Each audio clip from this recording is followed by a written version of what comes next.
Hola chicos, ¿cómo están? En la semana pasada y en esta también comenzamos ya con el tema de la picaresca.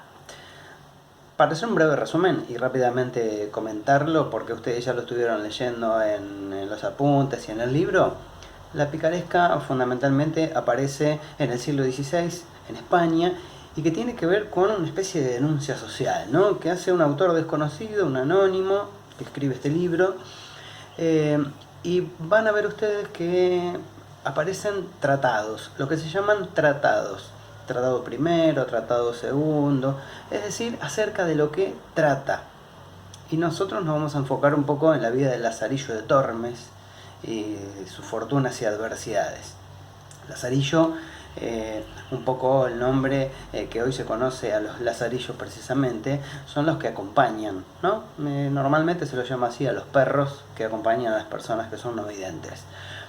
Este lazarillo o este personaje central, que en realidad se llama Lázaro, eh, en un momento determinado va a quedar huérfano de padre, van a ver ustedes que su madre va a volver a formar familia, pero en un momento determinado su madre no lo puede mantener, no lo puede sostener económicamente y lo va a dar en adopción a un personaje que va a aparecer y que justamente aparece en el tratado primero.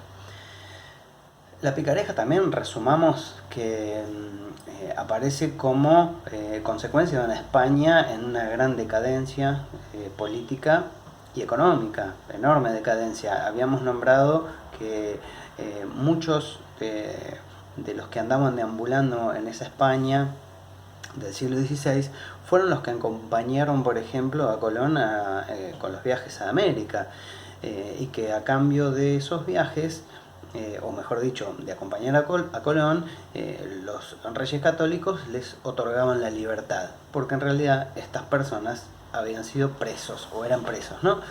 Bueno, eh, hay muchas características. La principal es justamente la pobreza. Pero por otro lado también hay una denuncia en lo social y una denuncia en lo político y en lo económico. Hay mucha ironía, se ironiza mucho a la iglesia, se ironiza mucho también al gobierno, eh, se muestra permanentemente una gran diferencia entre las escalas sociales y vamos a ver que el personaje principal de la picaresca es el pícaro, es decir, un niño generalmente, y vamos a ver que Lázaro tiene 8 años, un niño o un adolescente o un jovencito que entra recién en la adolescencia y que andan deambulando en las calles y que en las calles en verdad no aprenden cosas muy buenas que digamos. Están siempre al borde de la delincuencia, son tramposos, mentirosos, estafadores, y vamos a ver también que otra característica es que estos chicos o estos niños son hijos de delincuentes inclusive. Y nos vamos a encontrar con un tema central que es el hambre y algún subtema como la pobreza, las denuncias, como les decía recién, y mostrar este aspecto social de España en el que las cosas verdaderamente no andaban muy bien. Si nos metemos un poquito en la vida de Lazarillo de Tormes y de sus fortunas y adversidades, todo ese es el título. Aparece como anónimo porque pensemos que si un autor en aquella época, siglo XVI, denunciaba de esta manera que lo hace en el libro a las autoridades, a la iglesia, al contexto social, cultural, obviamente no iba a ser bien visto, lo iban a enjuiciar o posiblemente hasta inclusive matar. Se cree que o que la certeza tal vez más absoluta es que Diego Hurtado de Mendoza fue el autor real y concreto de este libro, ¿no? Eh, Otra de las características que podemos en este caso señalar acerca de la picaresca es que es un relato autobiográfico, es decir, quien cuenta la historia es el propio protagonista.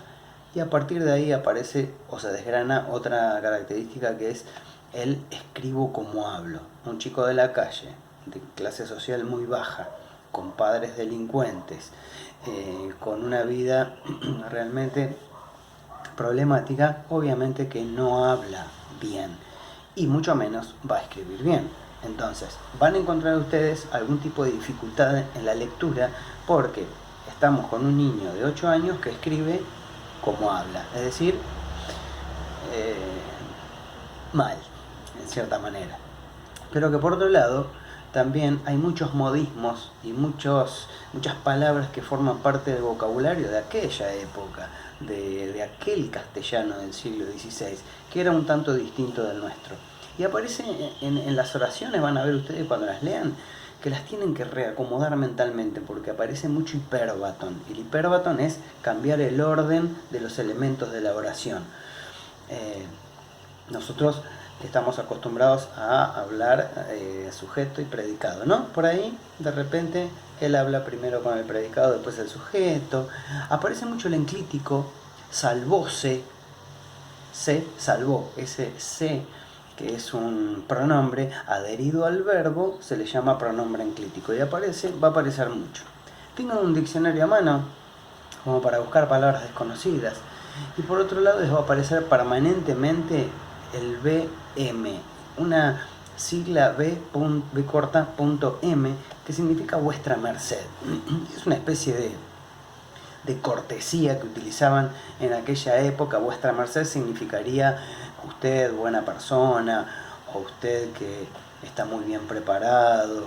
Y un poco irónicamente, Lázaro o Lazarillo se está dirigiendo no solamente al lector, sino posiblemente a las clases sociales altas, ¿no?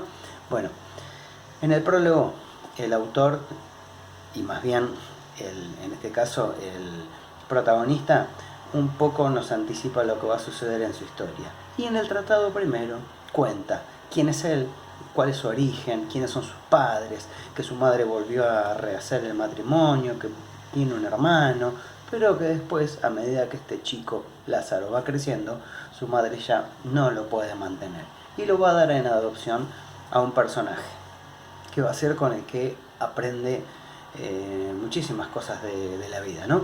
Pero que este personaje en cierta manera no va a cumplir con todo lo que prometió, darle educación, darle cariño, darle comida y demás. Todo esto va a abarcar el tratado primero, y en un momento determinado Lázaro tiene que tomar una decisión, y ahí es donde va a terminar el tratado primero. Yo les propongo que lean el prólogo, el tratado primero y el tratado segundo, como para ir iniciando esta historia, digamos, de este personaje tan particular y tan pintoresco que tuvo la España del siglo XVI. Saludos, chicos, y nos vemos la próxima.